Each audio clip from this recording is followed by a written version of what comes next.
ప్రార్థన చేసుకుందాం. ప్రార్థన. అభిషక్తుడైనటువంటి మా రక్షకుడా యేసుక్రీస్తు ప్రభువా, 5వ నెల మొదటి ఆదివారం మరొకసారి ఈ రీతిగా యూట్యూబ్ ద్వారా నీ వర్తమానాలు అందించడానికి, పాటలు పాడడానికి, నీ నామాన్ని గణపరచడానికి మీరు ఇచ్చిన అవకాశాన్ని బట్టి నిన్ను స్తుతిస్తూ ఉన్నాను. ఈ సమయంలో మేము నీ బిడ్డలుగా నిన్ను ఆరాధన చేస్తుంటుండగా, మందిరంలో బిడ్డలు పాటలు పాడుతుంటుండగా, ఇశ్రాయేలు స్తుతుల మీద ఆసీనుడైనటువంటి మా యేసు ప్రభువా, ఇదిగో తండ్రి, బిడ్డలు పాటలు పాడుతుంటుండగా వారి కంఠస్వరాలు ముట్టండి, వాయిద్యాలు ముట్టండి.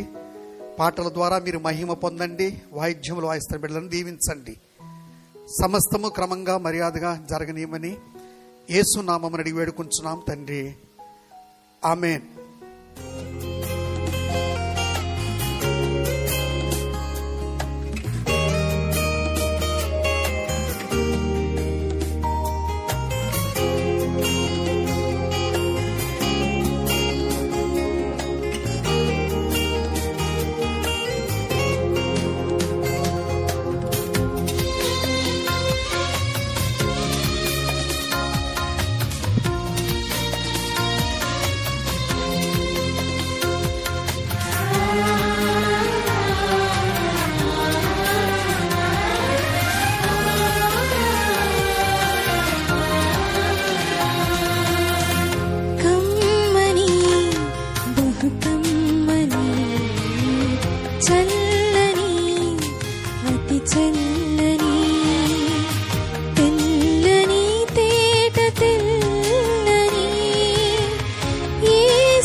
సుకృతం జుంటి తేనె కన్నా మధురం, సర్వజనులకు సుకృతం.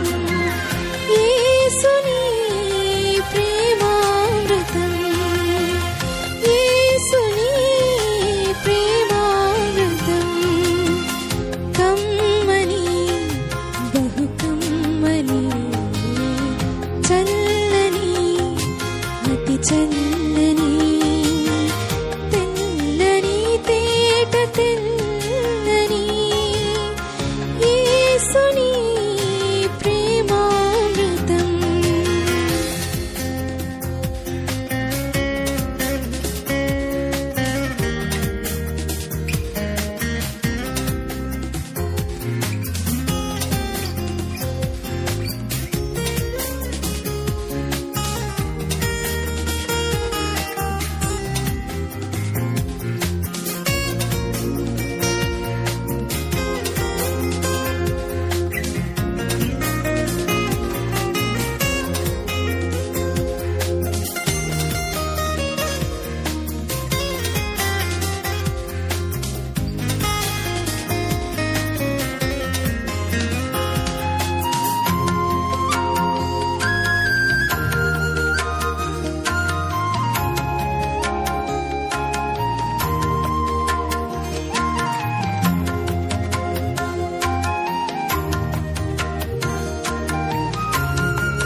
ఆశ చూపెను ఈ లోకం, మలినమాయెను నా జీవితం. యేసు నీదు ప్రేమ దయ చూపెను ఈ దీనురాలిపైన. ఆశ చూపెను ఈ లోకం,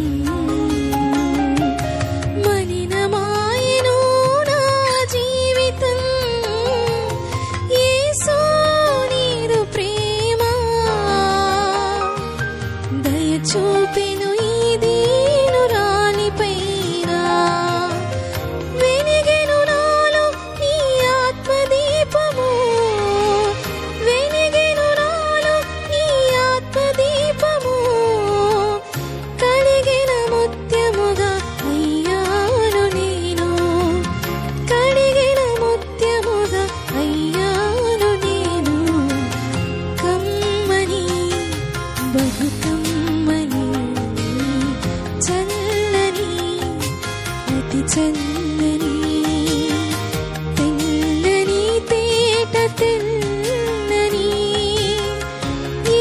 యేసుని ప్రేమామృతం.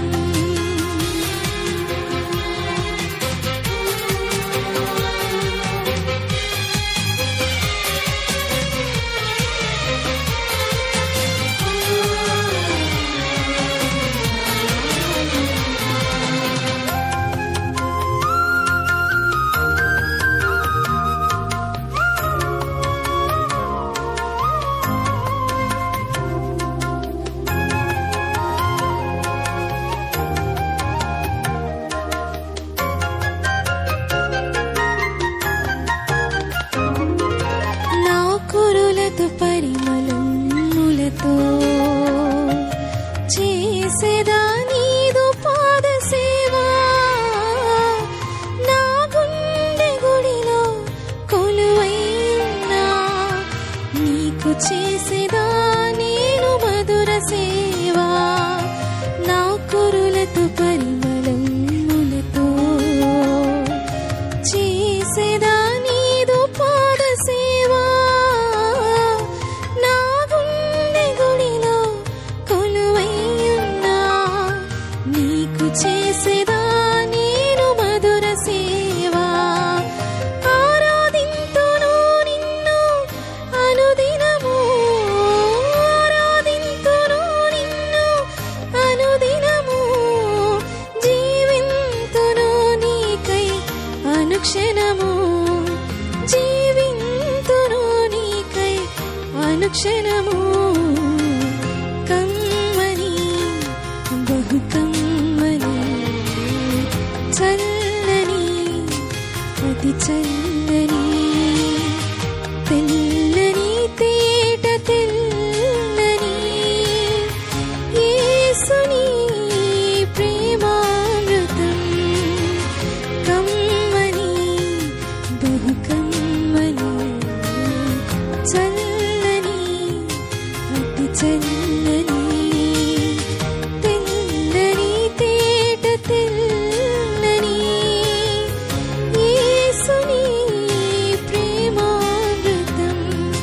జుంటె తేనె కన్నా మధురం సర్వజనులకు సుకృతం. జుంటె తేనె కన్నా మధురం సర్వజనులకు సుకృతం.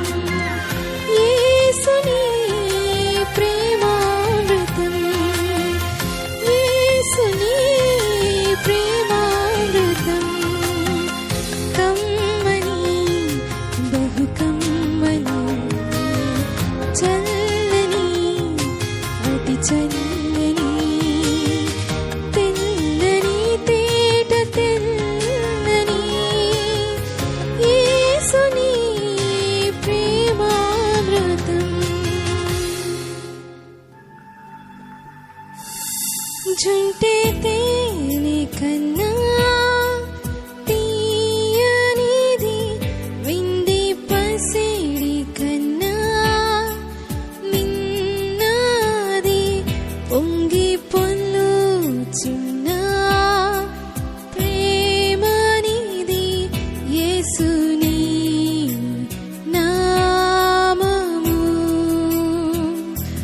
సూర్యకాంతి కన్నా ప్రకాశమైనది, మంచు కొండల కన్నా చల్లనిది.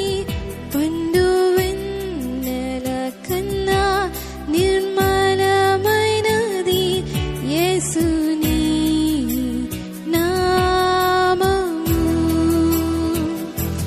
యేసు అసాధ్యుడవు నీవు,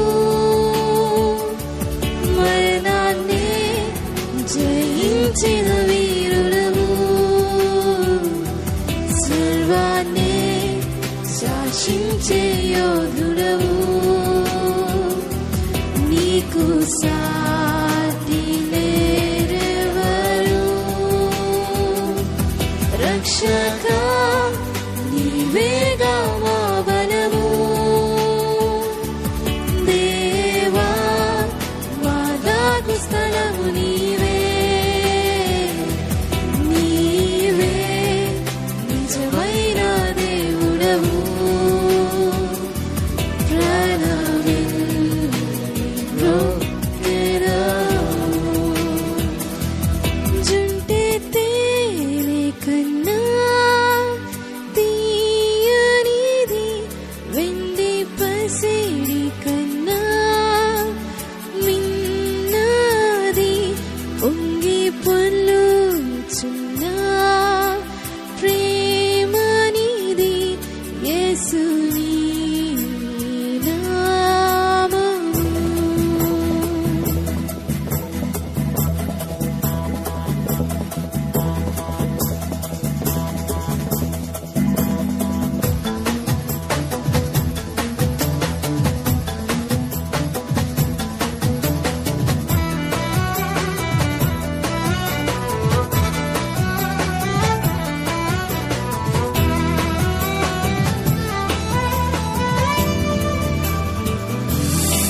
నిలిచు జీవము సర్వకాలములలో నివసించు సత్యము యేసుని నామము. యేసు అసాధ్యుడవు నీవు, మరణాన్నే జయించిన వీరుడవు, సర్వాన్నే శాసించే యోధుడవు, నీకు సాటి వేరెవరు? రక్షక నీవేగా మా బలము, దేవా మా దాగు స్థలము నీవే, నీవే నిజమైన దేవుడవు, ప్రాణమిల్లోకెదవు.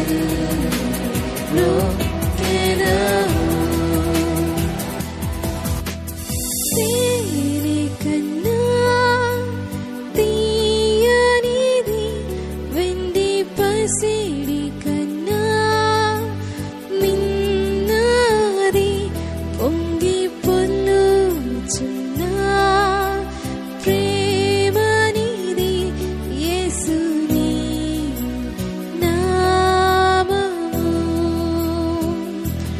యేసుని నామము.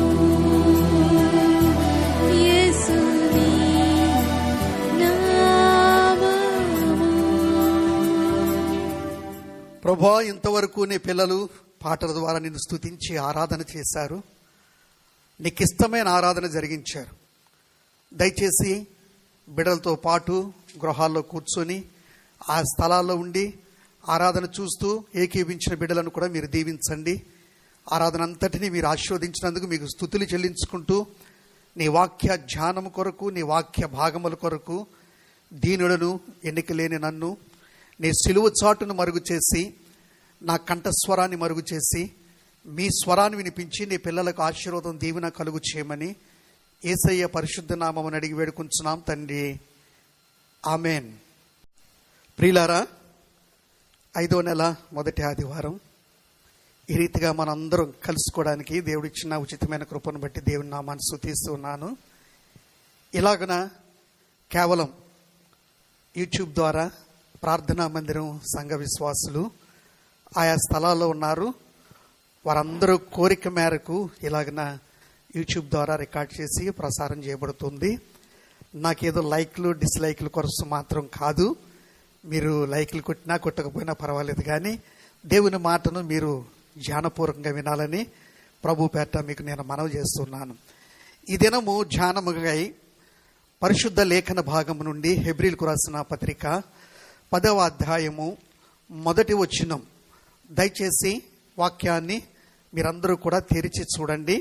వాక్యంలో ఉన్న విషయాన్ని ఒకసారి మీరు ఆలోచన చేయాలని మనం చేస్తున్నాను. ధర్మశాస్త్రము రాబోచున్న మేలులు చాయగలదయే గాని ఆ వస్తువుల నిజ స్వరూపము గలది కాదు. ఆ వస్తువుల నిజ స్వరూపము గలది కాదు.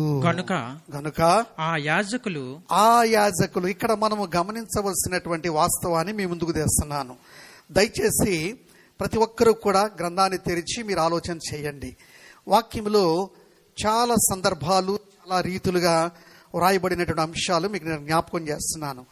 ఒక్కొక్కసారి పరిశుద్ధ లేఖన భాగములు ఉన్నటువంటి ఒకే మాటను ఒక్కొక్క భక్తుని ద్వారా విపరీతమైనటువంటి సందేశాలను, లోతైన అనుభవాలను, భక్తునికి ఉన్నటువంటి వ్యక్తిగతమైన భక్తి జీవితాన్ని బట్టి పరిశుద్ధాత్మ దేవుడు అనేక రీతులుగా మాటలు తెలియజేస్తూ ఉంటాడు. అలాగనే మనం చదివి ధ్యానం చేస్తున్నటువంటి హెబ్రీలకు రాసిన పత్రిక 10వ అధ్యాయం 1వ వచనములో ధర్మశాస్త్రము రాబోచున్న మేలుల ఛాయగలదయే గాని అనే మాట చూసాం. ఛాయ అంటే మనం ఏదైనా ఒక బిల్డింగ్ కట్టుకున్నప్పుడు, లేక మనం ఏదైనా ఒక ఇంటి నిర్మాణం చేసుకోవడానికి మొట్టమొదటిగా బ్లూ ప్రింట్ అనేది తీసి మనం సబ్మిట్ చేసి దాని యొక్క అనుమతి పొందుకుంటాం. అలాగనే దేవుని వాక్యంలో ఛాయ అనే దాన్ని మనం చూస్తున్నాం. అంటే ధర్మశాస్త్రము పరిపూర్ణమైనటువంటి దానిగా కాకుండా ధర్మశాస్త్రము రాబోవుచున్న మేలులు చాయగలదియే గాని, అంటే ఏంటి రాబోతూ ఉంది అంటే ధర్మశాస్త్రముతోనే సరిపెట్టలేదా దేవుడు? ధర్మశాస్త్రము తరువాత దాని యొక్క నిజ స్థితిని, నిజ సారూప్యాన్ని మనము చూడాలి అనే ఉద్దేశంతో పరిశుద్ధాత్మ దేవుడు లేఖన భాగాన్ని వ్రాయించాడు. మనము గృహము కట్టకుండానే మనము ఆ బ్లూ ప్రింట్ తయారు చేసినప్పుడు ఆ కన్స్ట్రక్షన్ చేసే ఇంజనీరు మన ఇంటిని కట్టకుండానే మీ ఇల్లు ఈ రీతిగా ఉంటుంది అని డ్రాయింగ్ చేసి చక్కగా మనకు చూపిస్తాడు. అది కట్టబడిన తరువాత నిజ స్థితిని మనం చూస్తాం. అలాగనే ధర్మశాస్త్రము రాబోచున్న మేలుల ఛాయగలదే గాని అనే మాట చూస్తున్నాం. అంటే రాబోచున్న మేలుల ఛాయ గురించి పరిశుద్ధాత్మ దేవుడు ఇక్కడ ఏం రాయించి పెట్టాడు అని ఆలోచన చేస్తే మరి చక్కగా ఆ మాటలు కొద్ది నిమిషాలు మనం ధ్యానం చేద్దాం. ధర్మశాస్త్రము రాబోచున్న మేలుల ఛాయగలది, రాబోచున్న మేలులు ఛాయగలదియే గాని ఆ వస్తువుల నిజ స్వరూపం గలది కాదు. ఆ వస్తువుల నిజ స్వరూపము గలది కాదు. స్పష్టంగా పరిశుద్ధాత్మ దేవుడు వ్రాయించిన మాట ఆ వస్తువుల యొక్క నిజస్వరూపము కాదు. ధర్మశాస్త్రములో ఏమైతే భాగాలు ఉన్నాయో, ధర్మశాస్త్రములో ఏమైతే వస్తువులు ఉన్నాయో, ధర్మశాస్త్రములో ఏమైతే రూపాలు ఉన్నాయో, ఆ రూపములు, వస్తువులు సమస్తము అన్నీ కూడా ఏదో ఒక దినాన్ని అసలైనది రాబోతూ ఉంది, తెలియపరచబడబోతూ ఉంది అనే విషయాన్ని పరిశుద్ధాత్మ దేవుడు ఇక్కడ వ్రాయించి పెట్టాడు. ధర్మశాస్త్రము అనే అంశంతో దేవుడు దాన్ని ఫుల్ఫిల్ చేసినట్లుగా చెప్పలేదు, కానీ పరిశుద్ధాత్మ దేవుడు రాయించిన మాట ఏంటంటే ఆ వస్తువుల యొక్క నిజస్వరూపము కాదు, కానీ ఆయన చెప్పే మాట వాస్తవాన్ని నేను మీ కొరకు పంపించబోతున్నాను, స్పష్టమ కలిగిన దాన్ని నేను మీ కొరకు చేయబోతున్నాను అని చెబుతూ ఆ వస్తువుల నిజస్వరూపం గలది కాదు గనుక అనే మాట ఉపయోగించి ఆ యాజకులు, ధర్మశాస్త్ర సంబంధమైనటువంటి ఆ యాజకులు, ఈనాటి యాజకులు కాదు, ఈనాటి సేవకులు కాదు, ఆనాటి యాజకులు అనగా అప్పుడు ధర్మశాస్త్ర సంబంధంగా యాజకుడు యాజకత్వం చేయాలి, లేవీయుడు కర్మకాండ చేయాలి. ధర్మశాస్త్ర నియమాల్లో చాలా ప్రాముఖ్యమైనది యాజకుని యొక్క పని.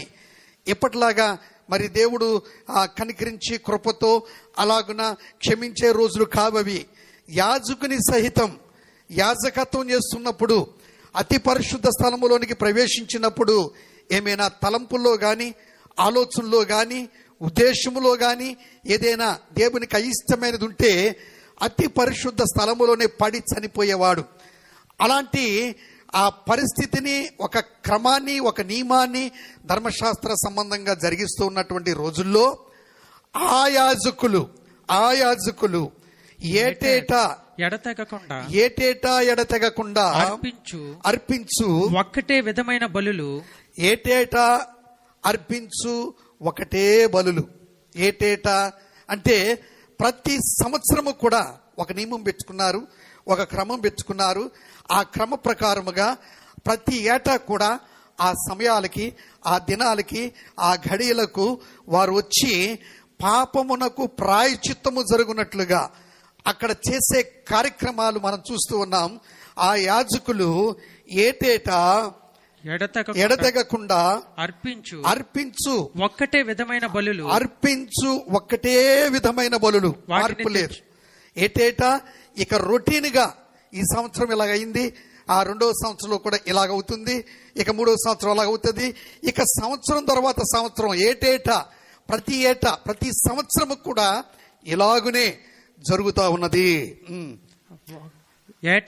ఏటేటా ఎడతెగకుండా అర్పించు ఒక్కటే విధమైన బలులు, వాటిని తెచ్చువారికి ఎన్నడూను సంపూర్ణ సిద్ధి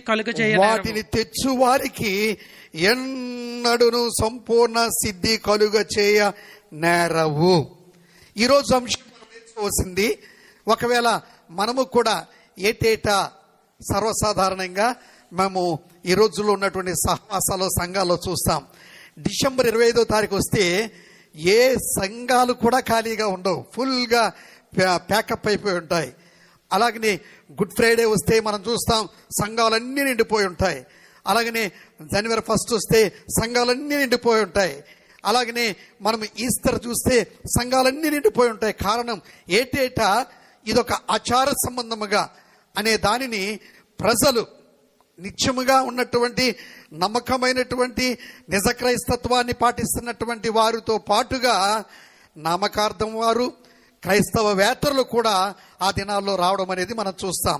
అయితే అలాగూ జరుగుట వలన, అలాగూ చేయటం వలన ఏ ఒక్కరికి సంపూర్ణ సిద్ధి కలుగలేదు, కానీ కలుగ చేయ నేరవు అనే మాట మనం స్పష్టంగా చూస్తున్నాం.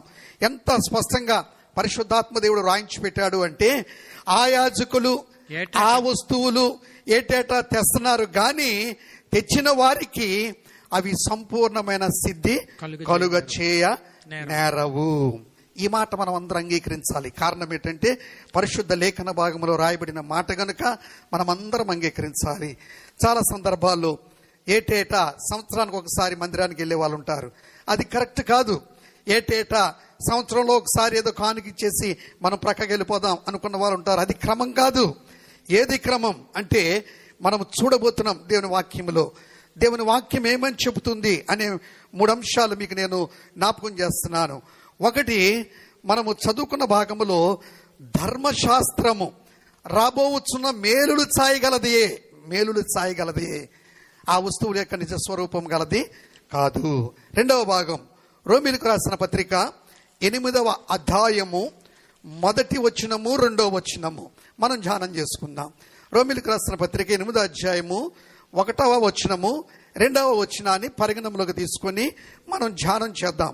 ధర్మశాస్త్రాన్ని గురించి పరిశుద్ధాత్మ దేవుడు నేటి క్రైస్తవ సంఘానికి, నేటి విశ్వాసులకు ఆయన ఏమి వ్రాయించి పెట్టారో అది మనం ధ్యానం చేద్దాం. కాబట్టి ఇప్పుడు క్రీస్తు యేసునందున్న వారికి ఏ శిక్ష విధియు లేదు. ఇప్పుడు క్రీస్తు యేసు నందున్న వారికి ఏ శిక్షా విధియు లేదు. రోమాపత్రిక 8వ అధ్యాయం 1వ వచనంలో ఇలాగుంది, కాబట్టి ఇప్పటి నుండి క్రీస్తు యేసు నందున్న వారికి ఏ శిక్షా విధియు లేదు. ఎందుకు లేదు అంటే, ఏటేటా చేసే దానిలో నుండి దీనిని దేవుడు ఒక అద్భుతాన్ని చేయటానికి, ఆయన నిజ స్వరూప్యాన్ని బయలుపరచడానికి, వాస్తవాన్ని తెలియచేయడానికి, లేక శాశ్వతమైన దాన్ని జరిగించడానికి పరిశుద్ధాత్మ దేవుడు చేసిన కార్యం ఏంటంటే, కాబట్టి ఇప్పటి నుండి క్రీస్తు యేసునందున్న వారికి ఏ శిక్షా విధియు లేదు అని చెబుతూ 2వ వచనానికి వద్దాం. క్రీస్తు యేసునందు జీవమునిచ్చు ఆత్మ యొక్క నియమము, క్రీస్తు యేసునందు జీవమునిచ్చు ఆత్మ యొక్క నియమము. ఇక్కడ వాక్యాన్ని మనం చాలా క్షుణ్ణంగా అర్థం చేసుకోవాలని ప్రభు పేట నీకు నేను మనవి చేస్తున్నాను. వాక్యాన్ని చాలాసార్లు విన్న వాక్యమే, కానీ వాక్యాన్ని మనం ధ్యానం చేస్తున్నప్పుడు ఈ రీతిగా మనము అర్థం చేసుకోవాలి. క్రీస్తు యేసునందు జీవమునిచ్చు ఆత్మ యొక్క నియమము. ఈ నియమాలు చాలా మరి జాగ్రత్తగా మనం ధ్యానం చేయాలి. మా సంఘంలో ఒక సహోదరుడు నాడు, అతని నియమం ఏంటంటే ఖాళీ దొరికితే చాలు బైబిల్ చదువుతాడు. అతడు చదివే ఆ అధ్యాయాలు ఏంటంటే, ఖాళీ సమయం దొరికితే అతడు 50 అధ్యాయాలు తక్కువ కాకుండా 100 అధ్యాయాలు చదువుతాడు, 150 అధ్యాయాలు చదువుతాడు. తన నియమం అది. మా సంఘంలో ఈ ప్రార్థనా మందిలో కొంతమంది ప్రార్థన చేసే వాళ్ళు ఉన్నారు. వాళ్ళ నియమం ఏంటంటే, విజ్ఞాపన ప్రార్థన చేద్దామమ్మా అంటే వాళ్ళ నియమం ఏంటంటే ఖచ్చితంగా 2 గంటలకు తక్కువగా ప్రార్థన చేయరు. వాళ్ళ నియమం అది. నియమం ఇక్కడ దేవుని వాక్యంలో మనం చూస్తున్నాం, క్రీస్తు యేసునందు జీవమునిచ్చు ఆత్మ యొక్క నియమము. ఆత్మకి నియమం ఉంది. ఆ నియమం ఏంటి అంటే, జాగ్రత్తగా మనం ఆలోచన చేస్తే ఇందులోనే మనము కొన్ని మాటలు ధ్యానం చేయొచ్చు అనే అంశాన్ని మీకు నేను జ్ఞాపకం చేస్తున్నాను.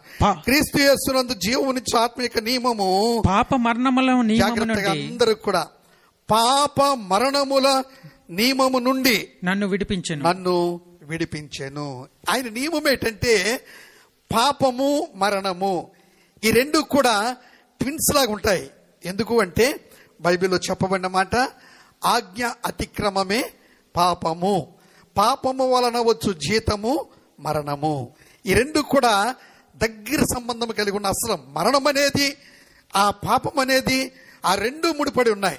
ఈరోజు కనుక మనం చూస్తే పరిశుద్ధాత్మ దేవుని యొక్క నియమము, పాప మరణముల నియమము నుండి నన్ను విడిపించెను. ఈరోజు పాపము అనేది ఏటేటా ఏదో ఒక కార్యక్రమం చేస్తే, పాపం పోవడానికి ఏటేటా మరి దూర ప్రయాణాలు చేస్తే, పాపం పోవడానికి ఏటేటా దేశాలు దాటి వెళ్ళొస్తే, పాపం ప్రాయశ్చిత్తము జరగడానికి ఏటేటా ఒకసారి ఏదో ఒక చోటకి వెళ్ళొస్తే అలాగన పాపం పోదు అని క్రైస్తవులకు, క్రీస్తును కలిగిన వారికి, నామకార్థులకు పరిశుద్ధాత్మ దేవుడు బయలుపరుస్తున్నటువంటి మాట ఏంటి తెలుసా? పరిశుద్ధాత్మకు ఒక నియమం ఉంది. ఆ నియమం ఏంటంటే పాప మరణముల నుండి నన్ను విడిపించెను. దేవుని పిల్లలారా, ఎంత స్పష్టంగా ఉందో చూడండి ఈ మాట. పాప మరణముల నుండి విడిపించగలిగిన నియమమే పరిశుద్ధాత్మ నియమము. అనగా పరిశుద్ధాత్మ దేవుడు చేసే మొట్టమొదటి పని ఏంటంటే, ఒక వ్యక్తి ఆయన నీడలోకి వచ్చినా, ఆయన హస్తం కిందకు వచ్చినా, ఆయన మందిరానికి వచ్చినా, ఆయన ఆశ్రయించినా, ఆయన ధ్యానం చేసినా, ఆయన వెంటనే చేసే క్రియ ఏంటి తెలుసా? తన హృదయములో పరిశుద్ధాత్మ నియమం ప్రారంభమవుతుంది. నువ్వు చేసినది ఇలాగూ అలాగూ, నువ్వు జరిగించినది ఇలాగూ అలాగని ఎప్పుడైతే పరిశుద్ధాత్మ నియమం పనిచేస్తుంటుందో, ఆ నియమం పనిచేసే వ్యక్తి మౌనంగా ఉండలేడు. కన్నీరు కారుస్తాడు, ఏడుస్తాడు. తనకు తెలియకుండానే తన ప్రాయశ్చిత్తము కొరకు కన్నీరు కార్చి ఏడుస్తాడు. జీవితంలో ఎన్నడూ ఆడని ఏడుస్తాడు. ఎందుకు అంటే పరిశుద్ధాత్మ నియమము అలాగున్న మనిషి హృదయంలో పనిచేస్తుందనే విషయాన్ని ఇక్కడ మనం చూస్తున్నాం. పరిశుద్ధాత్మ యొక్క నియమం ఏంటంటే పాప మరణముల నియమము నుండి నన్ను విడిపించెను అని చెబుతూ ఆయన ఇంకా ఏమన్నాడో చూద్దాం. ఎట్లనగా ధర్మశాస్త్రము దేనిని చేయజాలకపోయెనో, ధర్మశాస్త్రము దేనిని చేయజాలకపోయేనో దానిని దేవుడు చేసెను అనే మాట మనం చూస్తున్నాం. ధర్మశాస్త్రము రాబోతున్న మేలుడు సాయగలదే గాని ఆ వస్తువుల నిజ స్వరూపము గలది కాదు. రోమపత్రిక 8వ అధ్యాయము 2వ వచనంలో కూడా ఇలాగ మనం చూస్తున్నాం. ఎట్లనగా ధర్మశాస్త్రము దేనిని చేయజాలకపోయేనో దానిని దేవుడు చేసెను. ఏం చేశాడు దేవుడు అంటే, ఒక వ్యక్తిని పాప మరణముల నియమము నుండి విడిపించడానికి ఆత్మ యొక్క నియమాన్ని ప్రవేశపెట్టాడు. ఆత్మ ఎలా వచ్చింది అంటే, ప్రభు అయిన యేసుక్రీస్తు శరీరధారిగా ఈ లోకములోనికి వచ్చి ఆయన తండ్రి చిత్తాన్ని నెరవేర్చి, ఆయన మరణించి మృత్యుంజయ తిరిగి లేచి, నేను వెళ్ళుట వలన మీకు ప్రయోజనము, వెళ్ళని ఎడల ఆదరణకర్త మీ వద్దకు రాడు, కనుక నేను వెళ్ళడం మంచిది అని ప్రజలందరూ చూస్తుంటుండగా 40 దినాలు కనిపించి ఆయన ఆరోహణమయ్యాడు. ఆయన ఆరోహణమైన తరువాత అందరూ కలిసి మేడగదిలో ప్రార్థన చేస్తున్నప్పుడు 120 మంది మీదకి వచ్చినటువంటి పరిశుద్ధాత్మ నియమము ప్రతి వ్యక్తి మీద పనిచేసింది. ఆ 120 మంది పరిశుద్ధాత్మ పొందినటువంటి వ్యక్తులు యావత్ ప్రపంచములో క్రైస్తవ సంఘాన్ని స్థాపించడానికి, క్రీస్తుని ప్రకటించడానికి, క్రీస్తు రాజ్యాన్ని కట్టడానికి వారు దేవుని యొక్క పరిశుద్ధాత్మ నియమములో వారు ఆ రీతిగా తయారు చేయబడి పంపించబడ్డారు. పరిశుద్ధాత్మ యొక్క నియమం ఏంటంటే పాప మరణముల నియమము నుండి విడిపించును. కనుక ఆ నియమం ఎప్పుడైతే ప్రారంభమైందో, ఆ ప్రారంభమైనటువంటి నియమము ఈనాటి వరకు కూడా పాపులను పశ్చాత్తాపాన్ని కలిగిస్తుంది. పాపికి ప్రాయశ్చిత్తము జరిగేటట్టుగా ఆ మనస్సును ఒప్పింపజేస్తూ ఉంది.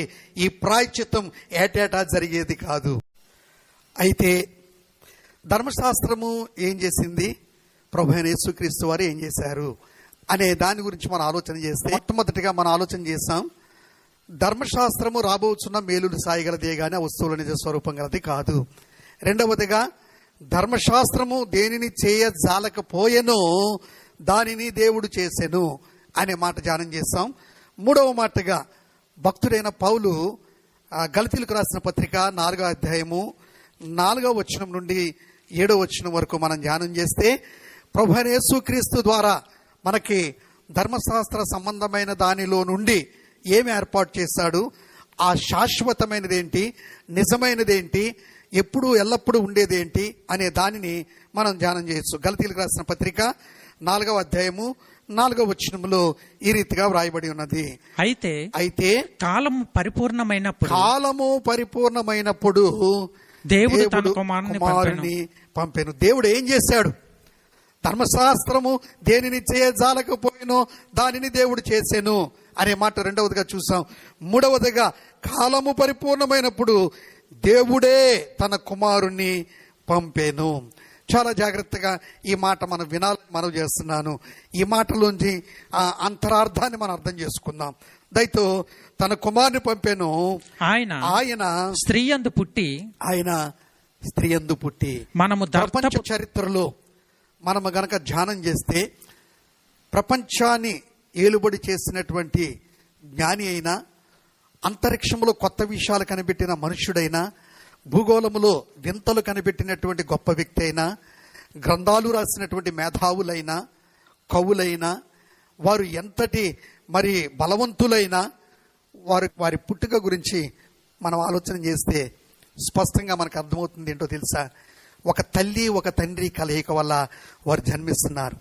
అలాగనే లేదా ఒక స్త్రీ పురుషుని కలయిక వల్ల మనం పుట్టాము అనే విషయాన్ని గ్రహించవచ్చు. అయితే లేఖన భాగంలో రాయబడిన మాట ఏంటంటే, ఆయన దేవుడే ఒక కార్యాన్ని చేశాడు.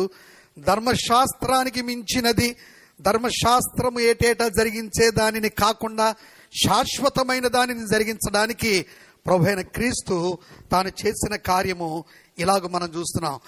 ఆయన స్త్రీయందు పుట్టి అనగా కన్యక గర్భమున ఆయన అమర్చబడి, ఆయన గురించి లేఖన భాగములో యెషయా అనే ప్రవక్త 9వ అధ్యాయము 6వ వచనములో, యెషయా గ్రంథము 7వ అధ్యాయం 14వ వచనములో ఆయన ఈ రీతిగా పుట్టాలి, ఈ రీతిగా పుడతాడని దేవుడే ఒక ప్రణాళికను సిద్ధం చేసి అనాది కాల సంకల్పము చెప్పున ఆయనను ఈ లోకములోనికి పంపించడానికి ధర్మశాస్త్రము దేనిని చేయజాలకపోయెనో దానిని చేయడానికి దేవుడు తన కుమారుని పంపెను. ఆయన స్త్రీయందు పుట్టి మనము దత్తపుత్రులము కావాలనని, మనల్ని దత్తత చేసుకోవడానికి అనగా ధర్మశాస్త్రములో మనము చూస్తే యాజకునిది కానిది, మనుషులు కానిది, జంతువుల యొక్కయు, గొర్రెల యొక్కయు, పొట్టేల యొక్కయు, దూడల యొక్కయు మరి ఆ యొక్క రక్తాన్ని చిందించడం ద్వారా ప్రాయశ్చిత్తము జరిగేది. ఇక్కడ దేవుడే తన కుమారుని పంపించాడు. ఎందు నిమిత్తమో తెలుసా? ఇక ఆ ప్రాయశ్చిత్తానికి సంబంధించినటువంటి విషయాలు అలాగూ జరగనక్కర్లేదు.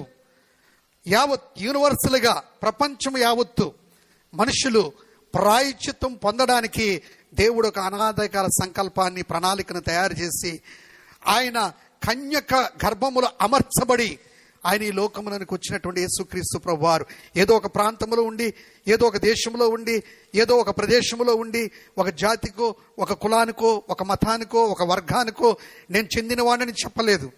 ఆయన లోకరక్షకునిగా ఈ ప్రపంచానికి పరిచయం చేసుకున్నటువంటి ఆయన స్త్రీయందు పుట్టి మనము దత్తపుత్రులము అనగా యేసుక్రీస్తు ద్వారా మనలను దత్తత చేసుకోవడానికి తండ్రి అయిన దేవుడు ఒక ప్రణాళిక సిద్ధం చేశాడు. ఆ ప్రణాళిక యొక్క భావమే మనం చదువుకుంటున్నాం. ధర్మశాస్త్రమునకు లోబడి ఉన్న వారిని విమోచించుటకై ధర్మశాస్త్రమునకు లోబడిన వాడు ఆయను. ధర్మశాస్త్రాన్ని ధిక్కరించలేదు, ధర్మశాస్త్రాన్ని కొట్టివేయలేదు, ధర్మశాస్త్రాన్ని ప్రక్కన పెట్టలేదు. ఆయన స్త్రీయందు పుట్టి మనలను విమోచించుటకై, ధర్మశాస్త్రమునకు లోబడిన వారిని విమోచించుటకై ధర్మశాస్త్రమునకు లోబడిన వాడాయను. ఆయన ధర్మశాస్త్రానికి వేరుగా, ధర్మశాస్త్రానికి వ్యతిరేకంగా ఆయన ఏమీ చేయలేదు. కానీ తండ్రి అయిన దేవుడు ధర్మశాస్త్రము దేనిని చేయజాలకపోయేనో దేవుడు తన కుమారుని పంపించి అది జరిగిస్తున్నాడు. అది ఎవరి ద్వారా జరగాలి అంటే దేవుని కుమారుడైన యేసుక్రీస్తు లేక రక్షకుడైన అభిషక్తుని ద్వారా ఈ కార్యం జరగాలి గనక ఆయనను ఈ లోకములకు పంపించి ఆయన కూడా ధర్మశాస్త్రమునకు లోబడిన వాడాయను. 6వ వచనం, మరియు మీరు కుమారులై ఉన్నందున నాయనా తండ్రి అని మొర్రపెట్టు తన కుమారుని ఆత్మను దేవుడు మన హృదయములోనికి పంపెను. ఎవరి ద్వారా అంటే తన కుమారుడైన యేసుక్రీస్తు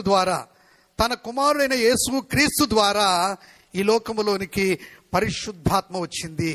ఆయన ఈ లోకంలోంచి వెళ్లే ముందు చెప్పారు, ఆయన పరలోకానికి ఆరోహణమవుతూ చెప్పారు, నేను వెళ్ళుట వల్ల మీకు ప్రయోజనం, నేను వెళ్ళని ఎడల పరిశుద్ధాత్మ మీ యొద్దకు రాడు అనే అంశాన్ని ఆయన చెప్పాడు.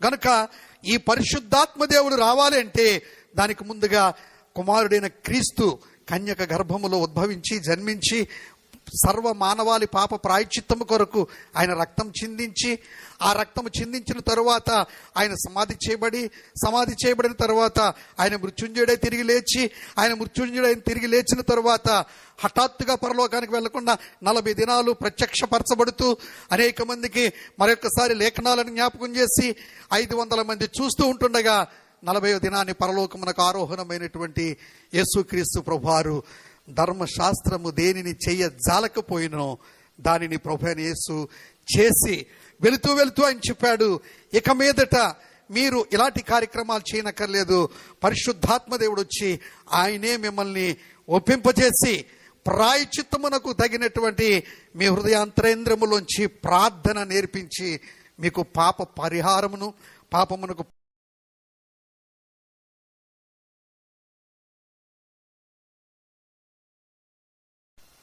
కలుగ చేయను. గనక 3 విషయాలు మనం విన్నాం. 1, ధర్మశాస్త్రము రాబోతున్న మేలులు సాయగలదే గాని ఆ వస్తువుల నిజ స్వరూపం గలదే కాదు అనే మాట విన్నాం.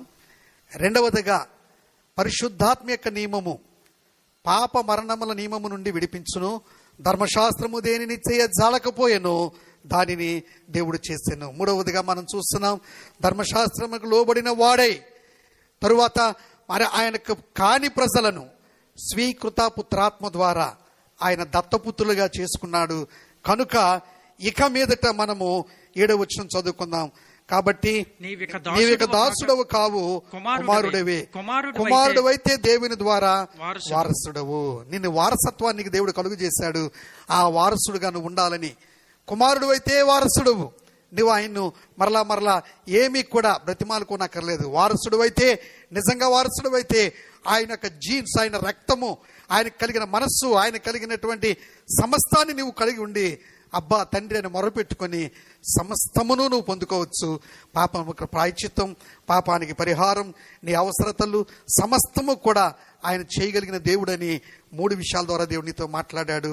ఈ వాక్య భాగం మన వినికిల్లో దేవుడు దీవించి ఫలభరితంగా ఆశీర్వదించునుగాక. ప్రార్థన చేసుకుందాం. మహాపరిశుద్ధుడా, మరొకసారి నాయనా నీ ప్రియకుమారుడైనటువంటి యేసుక్రీస్తును పంపించి నాయనా ధర్మశాస్త్రమును దాన్ని గూర్చినటువంటి విషయాలు నీ కుమారుడైన యేసుక్రీస్తు ద్వారా మాకు సంక్రమించినటువంటి వారసత్వాన్ని గురించి మీరు మాకు తెలియజేశారు. మీకు వందనాలు. వాక్యం విన్న బిడ్డలందరినీ, వారి కుటుంబాలను, వారి బిడ్డలను మీరు దీవించండి, వారి అక్కరలు తీర్చండి, అవసరతలు తీర్చండి. యేసు నామమున వేడుకుంటున్నాం తండ్రి, ఆమేన్.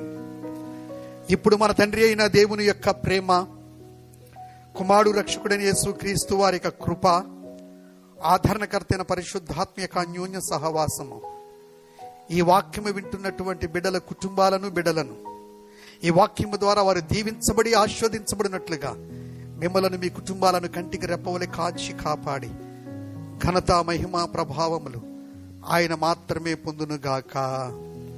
ఆమేన్.